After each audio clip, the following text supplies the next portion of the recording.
పిల్లలు ఎంతో ఇష్టంగా తినే పిజ్జా ఇంట్లోనే చేస్తున్నాను. ఎలా చేస్తున్నానో మీకు కూడా చూపిస్తాను రండి. హాయ్ ఫ్రెండ్స్, ఎలా ఉన్నారు? బాగున్నారా? నేను మీ దివ్య. మన వీడియోస్ నచ్చినట్లయితే మన ఛానల్ని లైక్ చేసి సబ్స్క్రైబ్ చేయండి.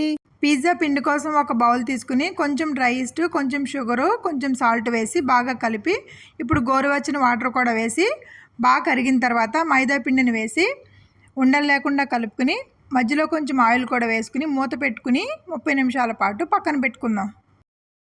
పిండి సాఫ్ట్గా అయిన తర్వాత మరి ఒకసారి కలుపుకుని ఇప్పుడు ప్లేట్కి కొంచెం ఆయిల్ రాసి కలుపుకున్న పిండిని ప్లేట్ పైన వేసి ఇటు అటు ఒత్తుకుని నేను చూపించిన విధంగా ఫోర్క్తో హోల్స్ పెట్టి పిజ్జా సాస్ కూడా రాసి చీజ్ కూడా వేసుకుని కట్ చేసి పెట్టుకున్న ఆనియన్స్, పచ్చిమిరపకాయలు, క్యాప్సికమ్ వేసి నేను ఇక్కడ మటన్ స్లైస్ కూడా వేసాను.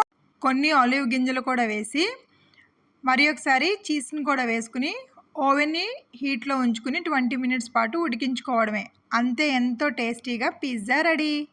ఒకసారి మీరు కూడా ట్రై చేయండి, పిల్లలు చాలా ఇష్టంగా తింటారు. మరి ఒక రెసిపీతో మీ ముందుంటా. బాయ్.